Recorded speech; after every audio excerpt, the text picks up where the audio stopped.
നടുവെല്ല വേദനയുള്ളവർ നടുവിന് കൈവെക്കട്ടെ. കശേരികൾ, അകന്നു പോയവർ, കുനിയാൻ പാടില്ലാത്തവർ, ബലമുള്ള ഒന്നും എടുക്കാൻ പാടില്ലാത്തവരൊക്കെ നടുവിന് കൈവച്ച് പ്രാർത്ഥിക്കട്ടെ.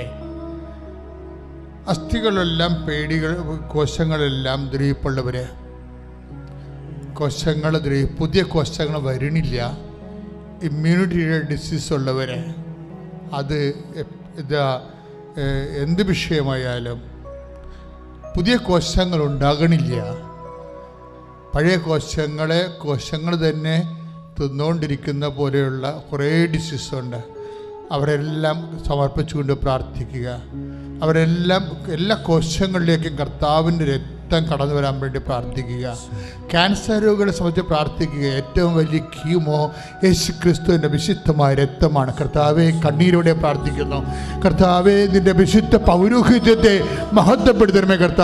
കർത്താവെ, സഭയിലുള്ള സാന്നിധ്യം പ്രകടമാക്കണമേ. അപ്പം മാതാവ് പ്രത്യക്ഷപ്പെട്ട ഇടത്തിൽ മധ്യസ്ഥത യേശുവിനോട് കർത്താവെ ഞങ്ങൾ യാചിച്ച് പ്രാർത്ഥിക്കുന്നു. മാരക രോഗികള്, തിരവ്യാധികള് യേശുവിന്റെ നാമത്തിൽ സൗഖ്യമാകട്ടെ. ശ്രദ്ധിക്കട്ടെ.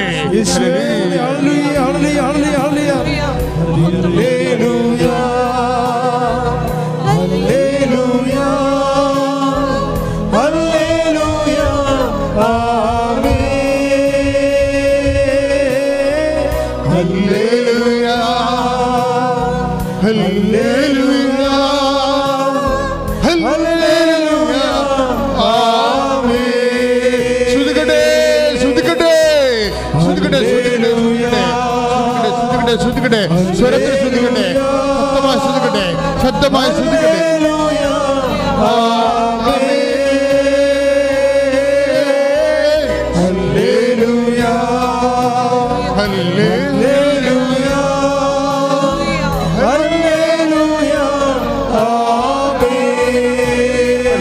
പരമദിവ്യകാരുണ്യത്തിന് ആരാധനയും സ്തുതിയും പുകഴ്ചയും ഉണ്ടായിരിക്കട്ടെ. എന്ത് ചെയ്യണമെന്ന് അറിയാൻ പാടില്ലാതെ കുഴങ്ങുന്നവരെ, ഏത് സബ്ജക്റ്റ് എടുക്കണോ അങ്ങനെ ഒരു ഐഡിയ കിട്ടാത്തവരെ, അവരെ നമ്മൾ സമർപ്പിച്ച് പ്രാർത്ഥിക്കാൻ പോവുകയാണ്. കുഞ്ഞുങ്ങൾ ഒത്തിരി പേര് ഈ മേഖലയിൽ വിഷമിക്കുന്നുണ്ട്. അവർക്ക് അവരുടെ പ്രൊഫഷൻ കറക്റ്റ് ചെയ്യാൻ പറ്റണില്ല. ഏതെടുത്താൽ കരകയറി പോകാമെന്ന് അറിയത്തില്ല.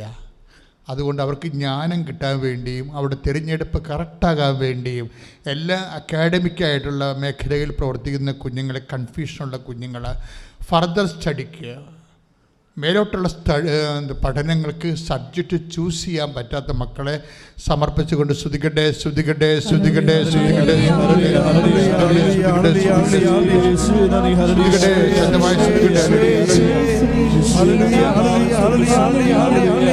കർത്താവേ, ആ മക്കൾക്ക് വിശുദ്ധ മാനത്തെ തളിക്കണമേ. അവർക്ക് ഈ നിമിഷം തന്നെ കർത്താവേ വ്യക്തമായ ബോധ്യം കൊടുക്കണമെന്ന് പ്രാർത്ഥിക്കുന്നു. അവർ എന്ത് തിരഞ്ഞെടുത്താലും അത് കർത്താവർക്ക് ഭക്ഷണം ഭാവിയിൽ കഴിക്കാൻ പറ്റുന്ന ജീവിതം കർത്താവ് സുരക്ഷിതമാക്കുന്ന തീരുമാനമെടുക്കാൻ അവരെ സഹായിക്കണമെന്ന് പ്രാർത്ഥിക്കുന്നു. ശ്രദ്ധിക്കട്ടെ.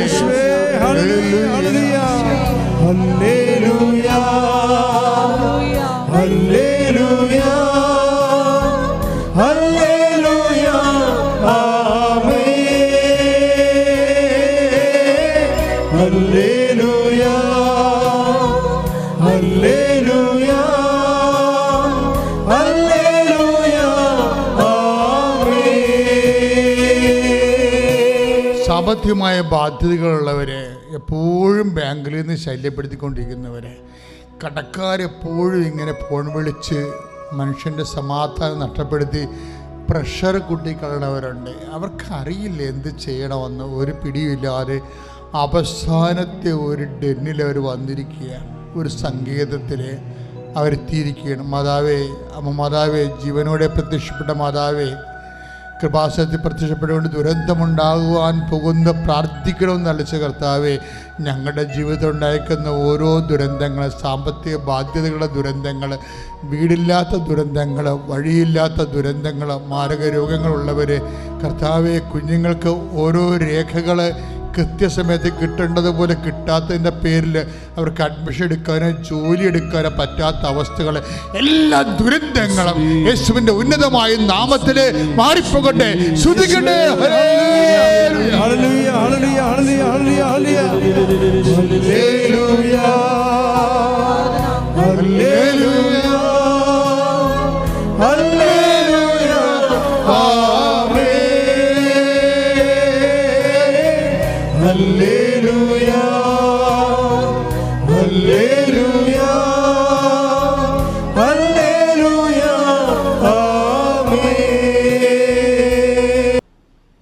മക്കളെ, സംഗീത ആരാധനകൾ നടക്കുമ്പോൾ നിങ്ങൾ വളരെയേറെ ശ്രദ്ധയുണ്ടാകണം. സാധാരണ നമ്മൾ പറയുന്ന പ്രാർത്ഥനയെക്കാളും അഭിഷേകം നിലവാരം കൂടുതൽ സംഗീതാരാധനയ്ക്കാണ്. സംഗീതാരാധന പെട്ടെന്ന് വരത്തില്ല. കർത്താവ് നമുക്ക് തന്നാൽ മാത്രമേ വരത്തുള്ളൂ.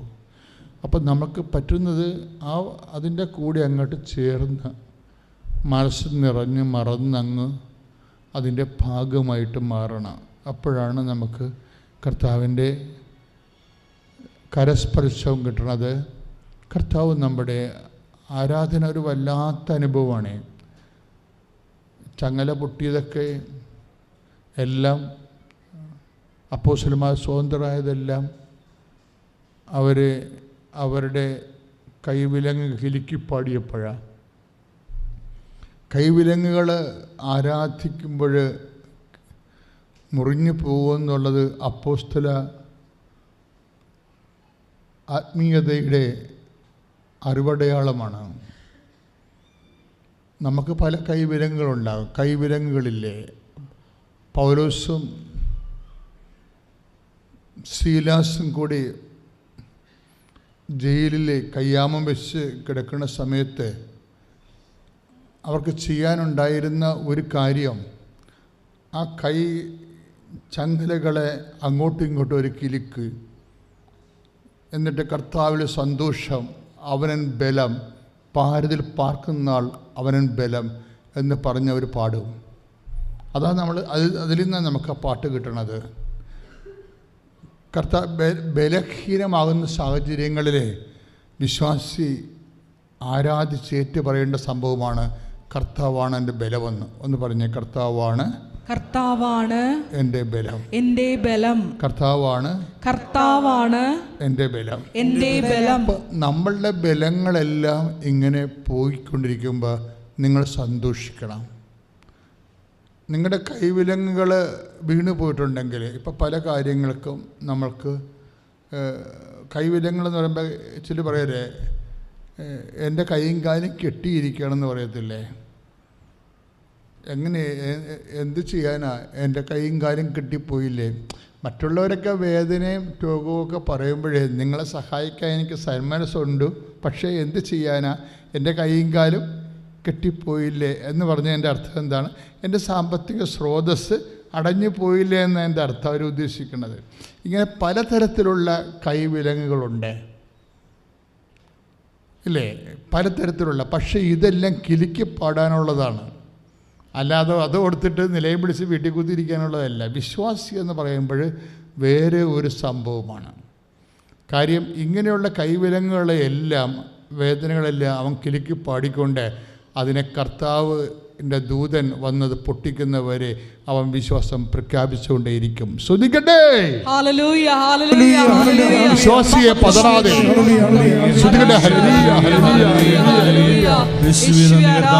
വിശ്വാസത്തിനാൽ നീതിമാൻ ജീവിക്കും. വിശ്വാസിയെ പതറാതെ ശ്രദ്ധിക്കട്ടെ. അതിശക്തമായി ശ്രദ്ധിക്കട്ടെ. പക്ഷാപടത്തിന് ശ്രദ്ധിക്കട്ടെ.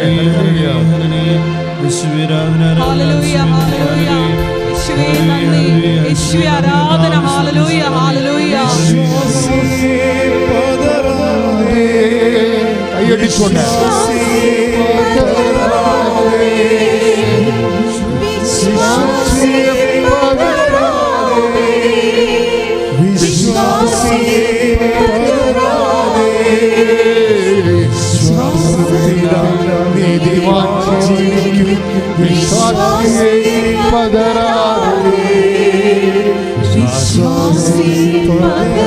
ഒരുമിച്ച് പാടുക. വിശ്വാസത്തിനാൽ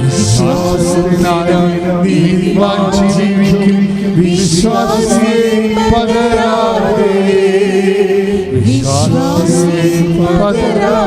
വിശ്വാസിയെ പതരാതെ, വിശ്വാസിയെ പതരാതെ.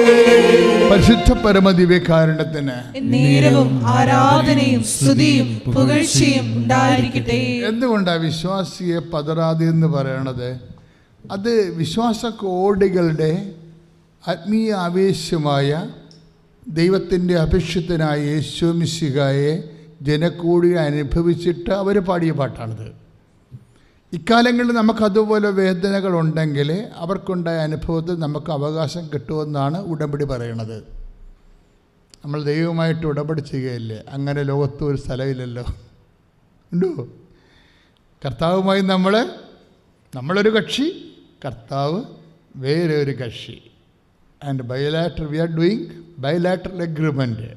ദൈവവുമായിട്ട് ഉടമ്പടി ചെയ്യുകയാണ്. കഴിഞ്ഞ ദിവസങ്ങളിൽ റിബി എന്നും പറഞ്ഞൊരു ടീച്ചർ ഒരു സാക്ഷ്യം പറഞ്ഞ് എനിക്ക് വളരെ ഇഷ്ടപ്പെട്ടായിരുന്നു. റിബി ജോസഫ്, ചാലക്കുടിയിൽ നിന്നും. അപ്പോൾ അവർക്ക് 17 അവർക്ക് ഭയങ്കര ആഗ്രഹമായിരുന്നു സർക്കാരിൽ നിന്ന് ജോലി കിട്ടുക എന്നുള്ളത്. പക്ഷേ ഏജ് ഇങ്ങനെ ഓവറായിക്കൊണ്ടിരിക്കുകയാണ്. 17 വർഷമായി അവർ ഇത് പാസ്സായിട്ട്, B.Ed പാസ്സായിട്ട്. ഇപ്പോഴും കേട്ടൊക്കെ ഉണ്ടല്ലോ. പക്ഷെ അങ്ങനെ ഒരു മോഹം അവസാനം അസ്തമിച്ചു. ഏത്? സർക്കാരിൽ നിന്നൊരു ജോലി കിട്ടുന്നത്. കാര്യം വയസ്സ് 17 ആയില്ലേ, ഇപ്പം 2 കുഞ്ഞുങ്ങളൊക്കെ ആയി. പക്ഷേ എങ്കിലും എവിടെയെങ്കിലും ഒരു ജോലി കിട്ടണമെന്നൊരാഗ്രഹമുണ്ട്. സർക്കാരിൽ നിന്ന് ജോലി കിട്ടാൻ സാധ്യതയില്ല, പക്ഷേ എവിടുന്നെങ്കിലും ഒരു ജോലി കിട്ടണം. ഇപ്പോൾ 2 കുഞ്ഞുങ്ങളൊക്കെ ആയപ്പോൾ കുടുംബത്തിലെ ചിലവിന് എന്തെങ്കിലും ഒരു വരുമാനം താനും കണ്ടുപിടിക്കണമെന്നുള്ള ഒരു ചിന്തയിൽ ടീച്ചർ അങ്ങനെ ഇരുന്നപ്പോൾ ടീച്ചർ വിചാരിച്ചു എന്നാൽ പോയി ഉടമ്പടി ചെയ്യാമെന്ന്. അത് ഒരു മനുഷ്യരുടെ വരണ്ട കമ്പുകളൊക്കെ പൂക്കണ കണ്ടു കഴിഞ്ഞാലേ ബൈബിൾ എന്ത് രസമാണെന്ന് തോന്നുന്നു. വാസ്തവത്തിൽ ടീച്ചർ ഇങ്ങനെ ചിന്തിച്ചതേ ഉള്ളൂ. എങ്ങനെ എവിടുന്നെങ്കിലും സർക്കാർ ജോലി ഇനി കിട്ടത്തില്ല. അവർ തീരുമാനിച്ചു, ഫുൾ സ്റ്റോപ്പായി. നിങ്ങൾ ഒരു ഫുൾ സ്റ്റോപ്പൊന്നും ഇടരുത് കേട്ടോ, കോമ ഇട്ടാൽ മതി.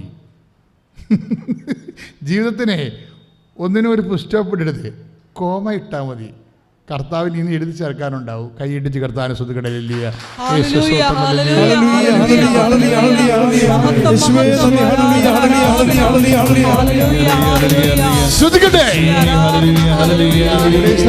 അതായത് ഈ വിശ്വാസത്തിൻ്റെ നീതിമാൻ ജീവിക്കുന്നു പറയണതേ ബൈബിളിൻ്റെ പ്രഖ്യാപിതമായ ഒരു സമീപന രീതിയാണ്. എനിക്ക് തോന്നുന്നു ഇത് തുടങ്ങണത് ഉൽപ്പത്തി എന്നാണ് തുടങ്ങണത്. ഉൽപ്പത്തി 15:6 തൊട്ടിങ്ങനെ എബ്രഹാത്തിൻ്റെ വിശ്വാസത്തെ ബൈബിളിങ്ങനെ ഉയർത്തി ഉദിച്ചു വരണതുണ്ട്.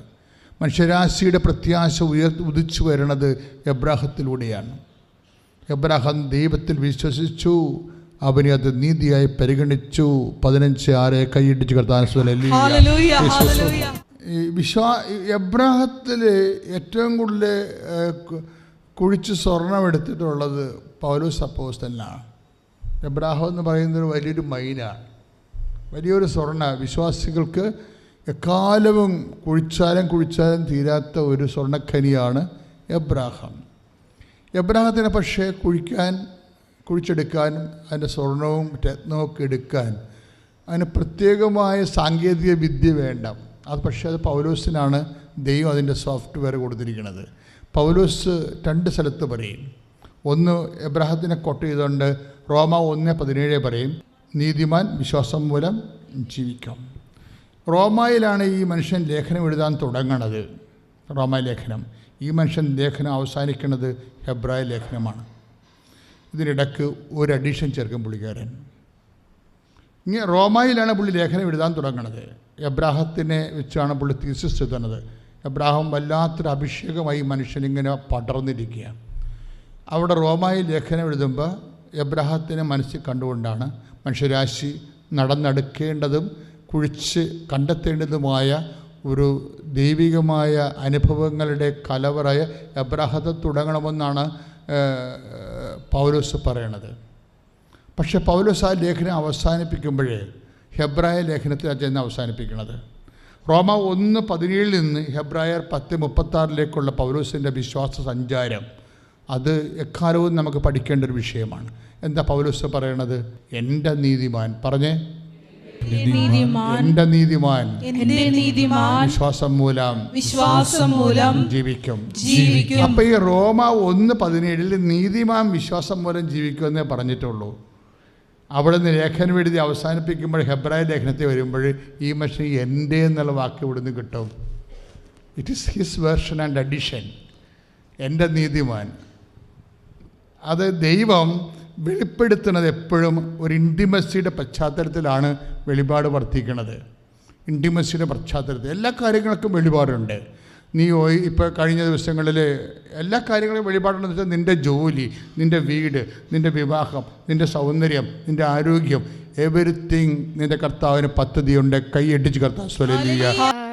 ഞാൻ ഉടമ്പടി എടുത്തത് നവംബർ 10, 2022 ഉടമ്പടി എടുക്കാനുള്ള കാരണം എൻ്റെ ഒരു വിസയുടെ പ്രോബ്ലത്തിന് വേണ്ടിയിട്ടാണ് ഞാൻ ഉടമ്പടിയിലേക്ക് വന്നത്.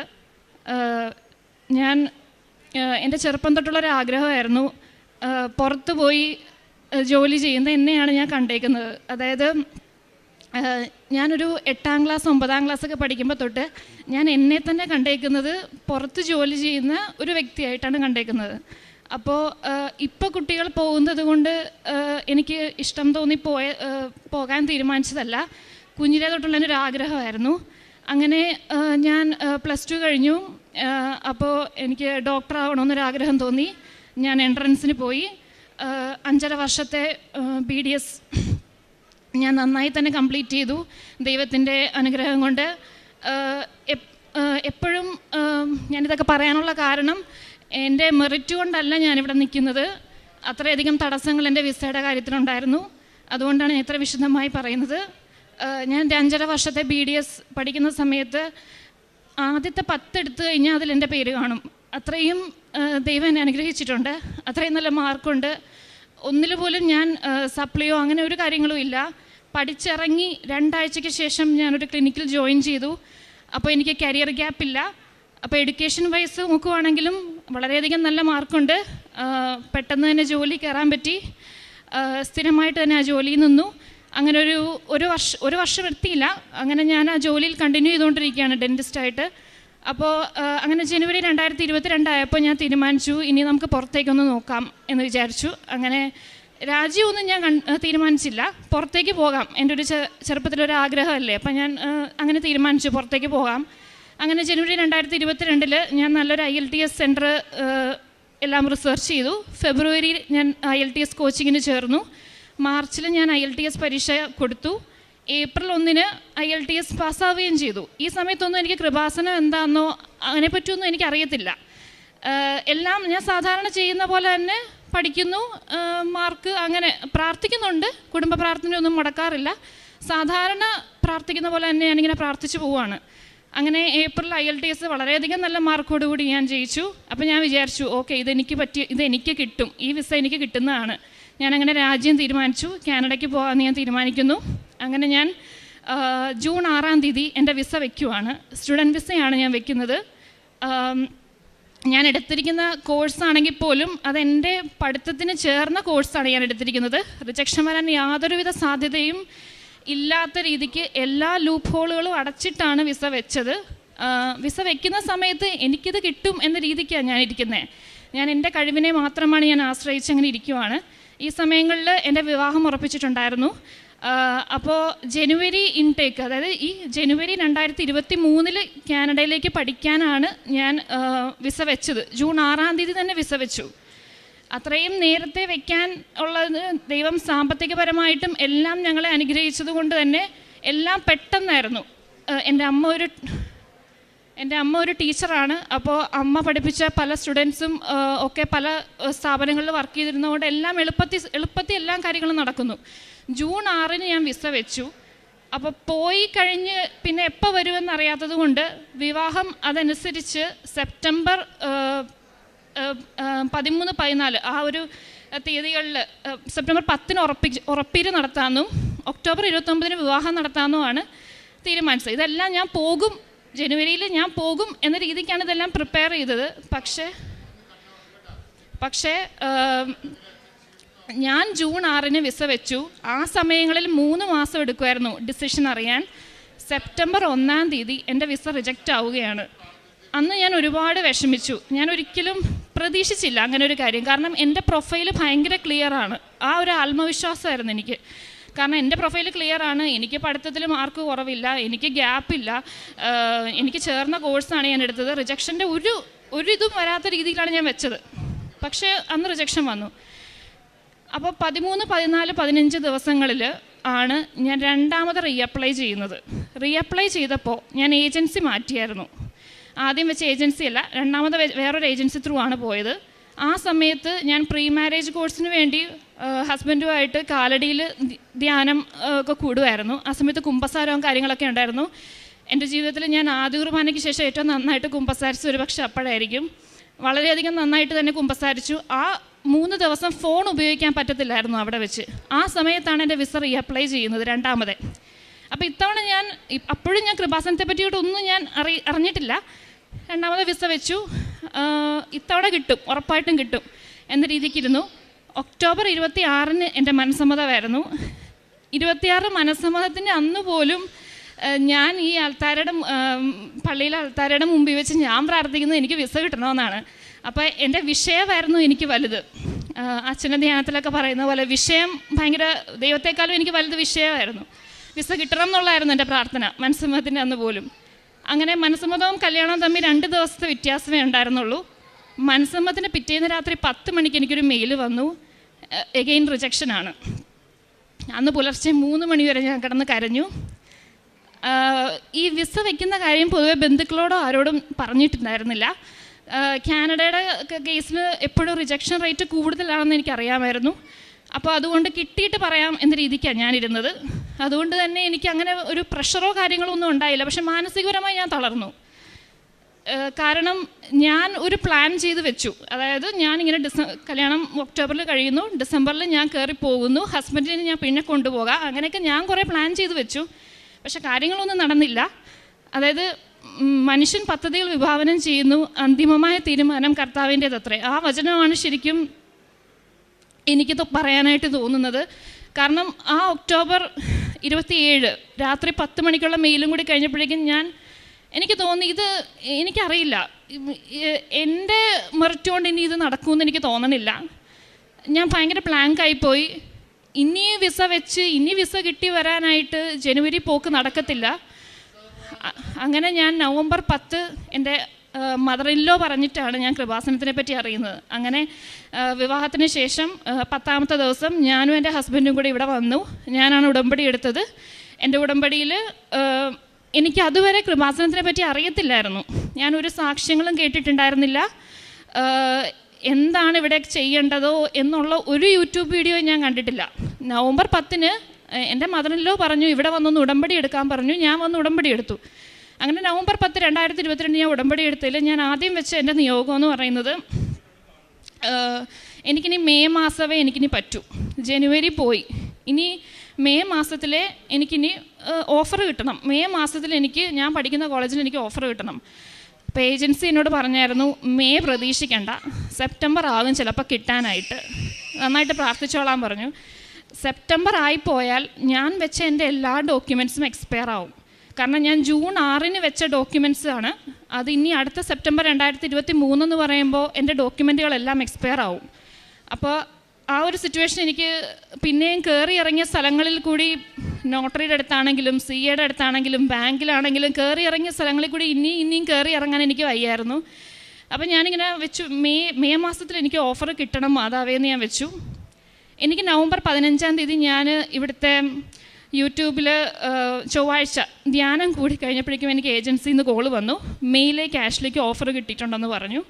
അങ്ങനെ എൻ്റെ ആദ്യത്തെ നിയോഗം അങ്ങനെ 5ാമത്തെ ദിവസം തന്നെ സാധിച്ചു.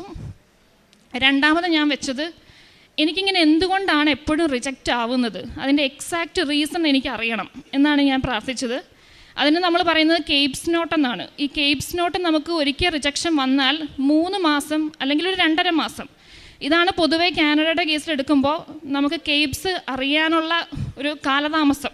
ആ റീസൺ അറിഞ്ഞിട്ട് വെക്കുക എന്ന് പറയുമ്പോൾ നമ്മൾ പിന്നെയും ലേറ്റ് ആയിക്കൊണ്ടിരിക്കുക. അപ്പം ഞാനങ്ങനെ രണ്ടാമത് വെച്ചു.